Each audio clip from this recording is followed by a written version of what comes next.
Assalamualaikum warahmatullahi wabarakatuh. Perkenalkan, nama saya Rahmat Aprinaldi. Kami akan mempresentasikan hasil diskusi kami, yaitu tentang aspek keperilakuan dan pengendalian keuangan. Di sini saya akan membawakan dua topik berdasarkan judul tadi, yaitu yang pertama pengendalian, yang kedua keuangan dan fungsinya. Yang pertama pengendalian. Nah, pengendalian ini ada salah satu permasalahannya, yaitu dilema pengendalian. Nah, dilema ini kita tahu yaitu suatu situasi yang sulit dalam menentukan pilihan. Saya akan langsung memberikan contohnya. Yang pertama, ada suatu perusahaan yang memproduksi tas. Mereka ini sudah unggul dalam hal pelayanan, produksi maupun kualitas pengendaliannya. Mereka meningkatkan terus kualitas pelayanannya, pengendaliannya, dan produknya agar harga produk mereka semakin meningkat. Akan tetapi mereka mengabaikan komitmen ekspansi mereka, yaitu komitmen dalam perluasan perdagangan produk mereka ke luar daerah ataupun bisa saja ke luar negeri. Itu sangat merugikan bagi perusahaan dalam jangka panjang. Lalu yang kedua, keuangan. Nah, di setiap perusahaan atau di setiap usaha pasti adanya keuangan untuk pembayaran gaji, air dan listrik, maupun pembelian bahan buku dan lain-lain. Apabila keuangan itu tidak bagus, maka perusahaan pun tidak berjalan semestinya ataupun tidak berjalan normal. Lalu fungsi dari keuangan tersebut yaitu mencari sumber dana dan mengolahnya secara baik dan benar. Sumber dana ini terbagi dari dua, yaitu ada internal dan eksternal. Nah, internal ini yaitu sumber dana dari dalam perusahaan, contohnya laba ditahan. Dan eksternal ini yaitu sumber dana berasal dari luar perusahaan, contohnya saja investor dan kredit. Nah, tadi Kak Rahmat sudah membahas mengenai pengendalian keuangan. Jadi, pengendalian keuangan ini juga berkaitan dengan laporan keuangan, karena dari laporan keuangan seorang manajemen bisa memutuskan bagaimana pengendalian keuangan yang baik.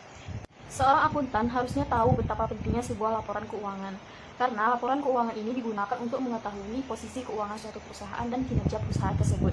Karena kinerja perusahaan sangat berguna untuk pihak-pihak yang berkepentingan, misalnya pihak manajemen, untuk mengevaluasi kinerja perusahaan. Yang kedua, bagi pihak pemegang saham, yaitu untuk mengetahui kinerja perusahaan. Yang ketiga, pihak kreditor, karena dari laporan keuangan tersebut, kreditor tahu perusahaan ini mampu nggak bayar utang-utangnya.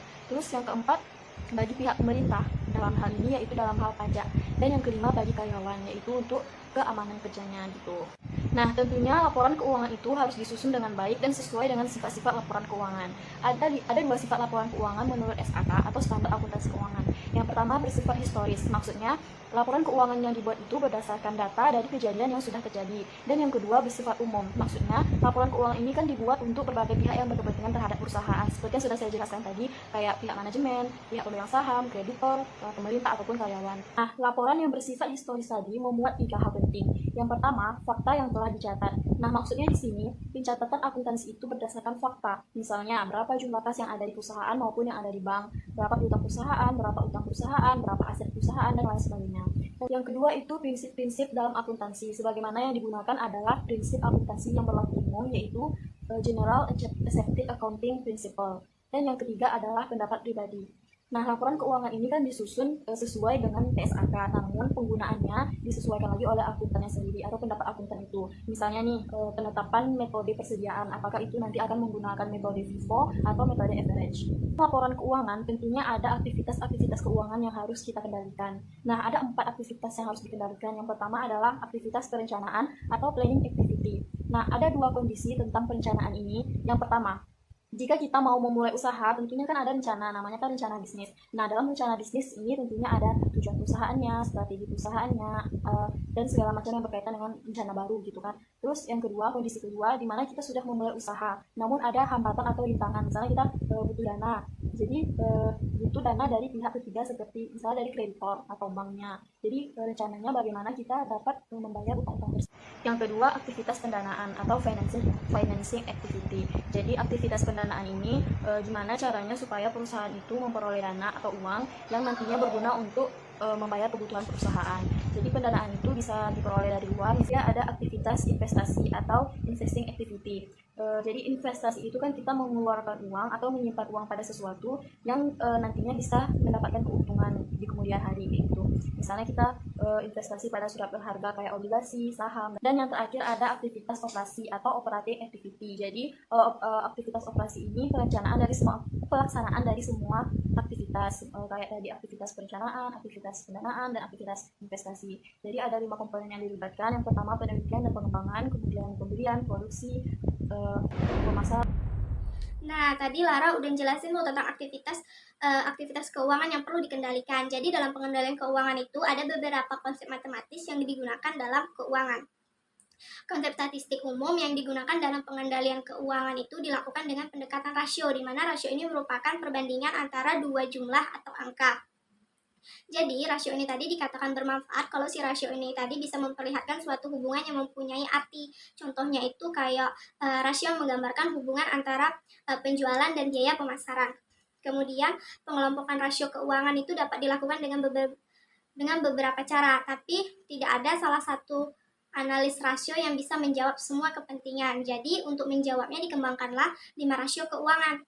Yang pertama itu ada rasio likuiditas, di mana rasio likuiditas ini dipakai untuk mengukur kemampuan perusahaan dalam memenuhi kewajiban jangka pendeknya. Jadi prinsipnya itu di sini membandingkan aktiva lancar dengan hutang lancar. Jadi kalau misalnya aktiva lancarnya lebih besar daripada hutang lancar, maka semakin lancar usaha dan pembayaran utang perusahaan tersebut. Kemudian ada 2 rasio likuiditas yang biasa digunakan, yaitu rasio lancar dan rasio cepat. Kemudian yang kedua itu ada rasio manajemen aset, di mana rasio manajemen aset ini dipakai untuk mengukur efektifnya perusahaan mengelola asetnya. Jadi kalau perusahaan ini punya banyak aset, modalnya terlalu tinggi dan labanya akan tertekan. Dan kalau misalnya asetnya itu terlalu rendah, penjualannya menguntungkan itu akan hilang. Kemudian yang ketiga, ada namanya rasio manajemen utang, di mana rasio manajemen utang ini adalah rasio yang menunjukkan pada utang yang dimiliki oleh si perusahaan ini tadi. Dalam menganalisis laporan keuangan perusahaan, rasio ini sangat berperan penting karena rasio ini bisa menginformasikan sumber dana yang dipakai untuk pembiayaan operasional bisnis perusahaan itu dari modal sendiri atau utang. Kemudian yang keempat, ada rasio profitabilitas, di mana rasio ini tujuannya itu untuk mengukur kemampuan perusahaan dalam mendapatkan laba baik dalam hubungannya dengan penjualan aset maupun modal sendiri. Kemudian yang kelima itu ada rasio nilai pasar, di mana dia ini berguna untuk mengukur mahal murahnya suatu saham. Jadi rasio ini digunakan untuk membantu investor dalam mencari saham yang mempunyai potensi keuntungan dividen yang besar sebelum mereka menanamkan modal ke perusahaan tersebut. Jadi rasio pasar itu terdiri dari 3. Yang pertama itu rasio harga atau laba, yang kedua itu rasio harga terhadap arus kas, dan yang terakhir itu rasio nilai pasar terhadap nilai buku.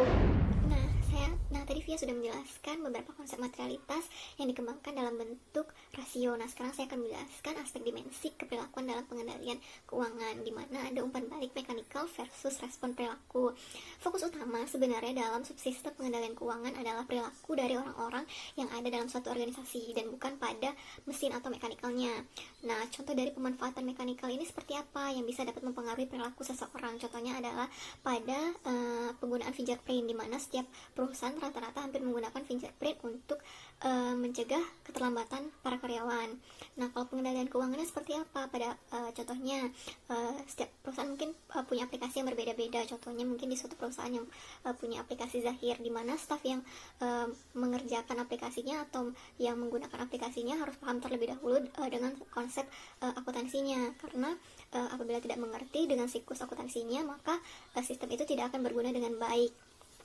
Nah, pengendaliannya di mana? Mungkin nanti setelah laporan keuangannya jadi atau sebelum laporan keuangan jadi akan dikosek dulu oleh manajer keuangan. Nah, di mana mungkin apabila terdapat kesalahan bisa dikoreksi oleh manajer keuangan. 4. Untuk menghasilkan informasi akuntansi yang akurat dan andal, fokus pengendalian secara tradisional terletak pada 7 faktor. Yang pertama, karyawan yang melaksanakan tanggung jawabnya dengan kompeten dan penuh integritas. Yang kedua, menghindari fungsi yang tidak harmonis dengan memisahkan tugas dan tanggung jawab.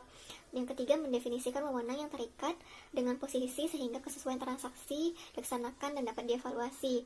Yang keempat, menetapkan metode yang sistematis guna memastikan bahwa transaksi telah dicatat dengan akurat. Yang kelima, memastikan bahwa dokumentasi memadai atau contohnya adalah bukti transaksi. Yang keenam, menjaga aset dengan mendesain prosedur yang membatasi akses terhadap aset tersebut. Yang ketujuh, mendesain pengecekan independen untuk meningkatkan akurasi. Baiklah, sebelumnya kan sudah dijelaskan oleh rekan saya mengenai aspek dimensi keperilakuan dalam pengendalian keuangan. Agar pembahasan ini dapat berhubungan, perlu kita bahas mengenai aspek keperilakuan dari pengendalian keuangan yang komprehensif.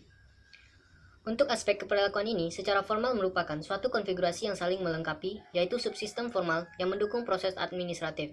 Dalam proses administratif ini terdapat 3 tahap dalam pengimplementasiannya. Yang pertama itu ada perencanaan. Perencanaan ini merupakan sekumpulan kegiatan dan pemutusan apa yang akan dilakukan selanjutnya, seperti kapan, bagaimana, dan oleh siapa. Perencanaan ini memegang peranan lebih dibandingkan fungsi manajemen lainnya, seperti fungsi pengorganisasian, pengarahan, dan pengawasan. Karena fungsi ini hanya melaksanakan keputusan dari perencanaan. Dalam proses perencanaan, ini ditandai juga dengan istilah perilaku penetapan tujuan. Aspek terpenting dalam proses penetapan tujuan adalah dasar dari organisasi dan komunikasi. Lalu yang kedua ada operasi. Operasi ini sering didefinisikan sebagai proses transformasi. Ada berbagai keputusan terkait proses transformasi ini, seperti desain barang dan jasa, desain proses dan kualitas, desain tata ruang, dan penjadwalan. Operasi ini mengacu pada pelaksanaan aktivitas organisasi termasuk di dalamnya provisi atau bisa dikatakan biaya administrasi atas jasa pelayanan dan produksi produk yang sama pentingnya dengan menjaga fungsi operasi. Lalu yang ketiga itu ada umpan balik. Dalam pengaplikasian manajemen, keberadaan faktor manusia dan kompleksitas dari motivasi manusia mendukung pernyataan bahwa hubungan antara umpan balik dan tindakan berikutnya masih diwarnai dengan ketidakpastian dan kerumitan. Ukuran umpan balik ini lebih menekankan pada operasi dan bukannya pada hal-hal yang bersifat evaluasi terhadap operasi itu sendiri. Nah, tadi kan sudah dijelaskan tentang pengendalian terpadu. Nah, dari pengendalian terpadu tersebut timbullah faktor kontekstual. Jadi aspek perilaku atas pengendalian keuangan dari faktor kontekstual itu apa? Gitu. Nah, faktor terpenting yang perlu ditimbangkan secara jelas menunjukkan peran penting yang dimainkan oleh konteks dalam keberhasilan perencanaan dan penerapan terhadap pengendalian keuangan. Nah, ada 3 faktor. Yang pertama ada ukuran, yang kedua ada stabilitas lingkungan, yang ketiga ada motif keuntungan.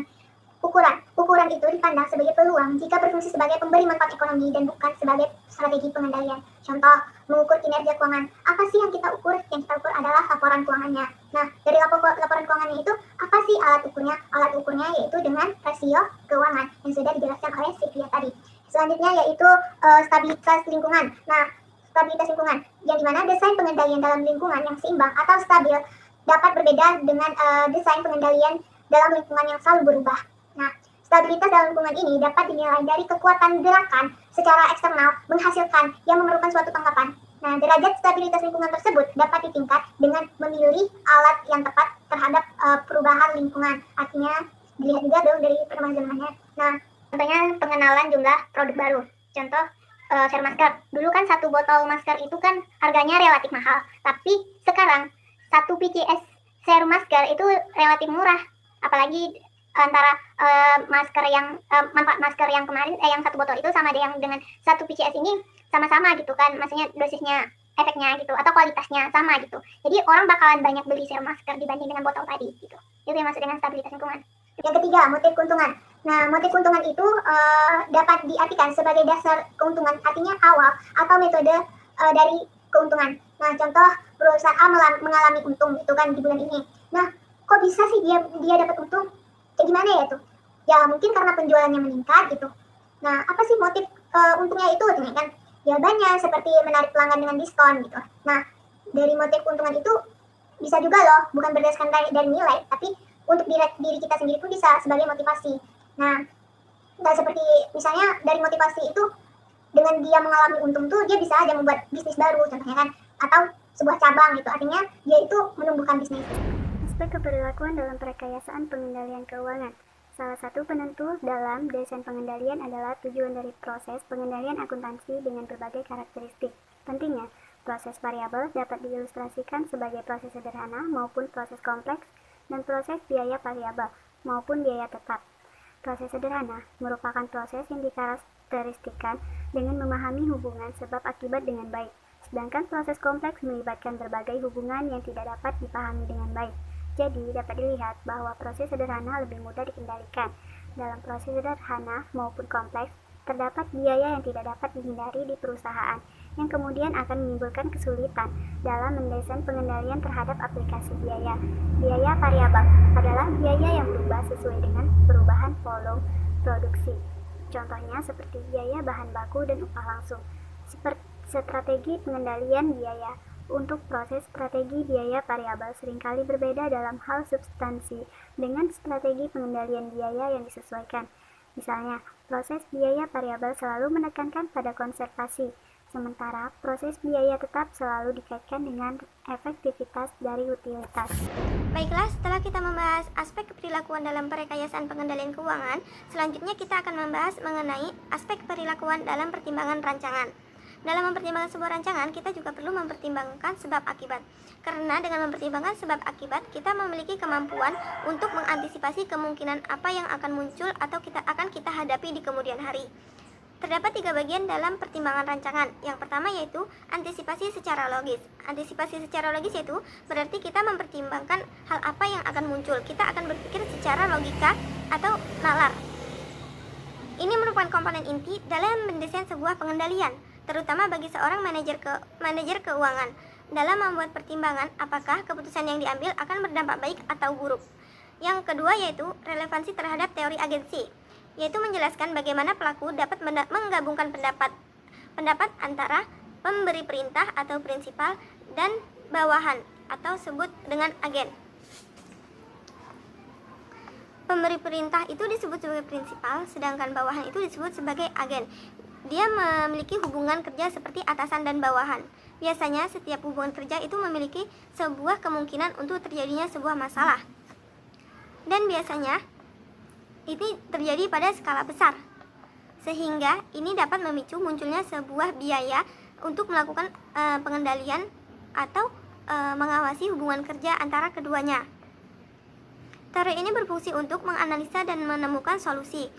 Terdapat masalah yang akan ada dalam hubungan keagenan antara manajer dan pemegang saham. Yang selanjutnya yaitu pengelolaan perubahan. Pengelolaan perubahan merupakan suatu yang penting dalam menentukan rancangan pengendalian. Perubahan ini bertujuan agar memberikan peluang yang lebih besar dalam mencapai sebuah tujuan dan bisa lebih efektif dan efisien. Baiklah, saya Satrio Erpen akan menjelaskan aspek perlakuan pengendalian keuangan dalam kerangka pemberdayaan perusahaan. Bisnis kompetitif dengan pemerintah, konsumen, dan informasi yang banyak harus mengandalkan pengendalian inisiatif karyawan guna mencari peluang dan merespon kebutuhan konsumen. Namun, mengejar peluang dapat menempatkan bisnis pada risiko besar atau menimbulkan kebiasaan yang menghancurkan integrasi perusahaan. Untuk melindungi perusahaan, para manajer senior didorong untuk mendefinisikan ulang bagaimana mereka melaksanakan tugas-tugas mereka dan bagaimana mereka yakin bahwa karyawan dengan bakat perusahaan tidak membahayakan kelangsungan hidup perusahaan. Para manajer harus mendorong para karyawan untuk mengusahakan proses dan cara-cara untuk merespon kebutuhan konsumen.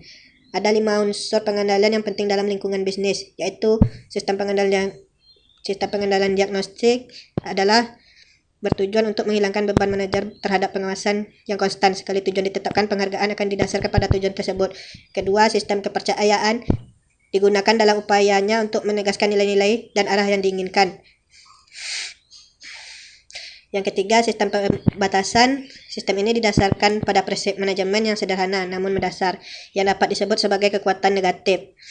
Sistem pengendalian interaktif merupakan sistem informasi formal yang digunakan oleh para manajer untuk melibatkan diri secara terus-menerus dan secara personal dalam kebutuhan bawahan.